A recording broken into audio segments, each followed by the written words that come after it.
Salut mes petits chats et bienvenue sur ma chaîne. Aujourd'hui, vous n'allez pas voir ma petite tête, vous allez seulement entendre ma voix parce que je vais vous expliquer comment j'ai réalisé mon calendrier de l'Avent. Pour commencer, il a fallu que je cherche ce que j'allais mettre dans le calendrier. J'ai également acheté de la peinture et des pinceaux. J'ai récupéré une branche ainsi que 25 rouleaux de papier toilette. Ça fait énormément. Je suis désolée d'avance si vous entendez un bruit derrière moi, c'est le lapin qui est en train de ronfler. J'ai également pris du fil de couture et de quoi décorer un petit peu les rouleaux, donc des guirlandes, des accessoires, des paillettes, ce que vous avez et ce qui vous plaît surtout. Pour finir, j'ai utilisé du scotch, des ciseaux et une aiguille. Et non, pas de chat. Non, pas de chat. D'abord, il a fallu que je réfléchisse à comment j'allais plier les rouleaux pour réussir à mettre les bonbons dedans. Donc j'ai fait un seul pliage à chaque fois, qui est celui-ci. Je rabats les bords et je rassemble les deux autres. Et je scotche ensuite. J'ai fait plusieurs types de rouleaux de décoration pour que ça soit assez différent.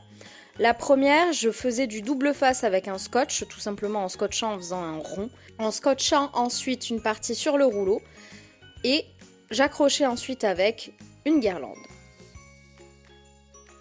La deuxième décoration de rouleau, c'était tout simplement à base de papier cadeau qui me restait des Noëls précédents.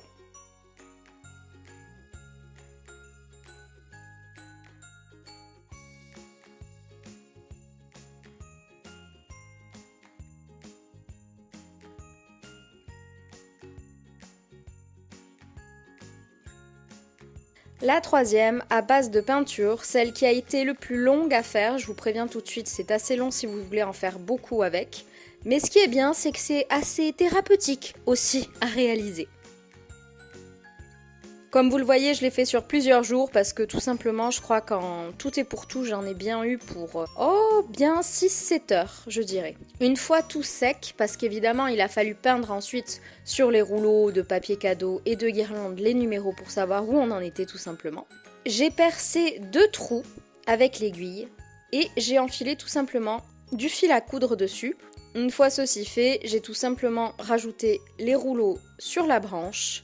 Et j'ai ensuite attaché les 2 parties de la branche pour pouvoir fixer le calendrier de l'Avent au mur. Une fois ça, ma partie préférée, il a suffi de mettre les chocolats dans le calendrier de l'Avent. C'est pas le plus beau du monde, mais au moins j'ai passé un bon moment à le faire et c'est surtout, il m'aura coûté bien moins cher et surtout, il est réutilisable.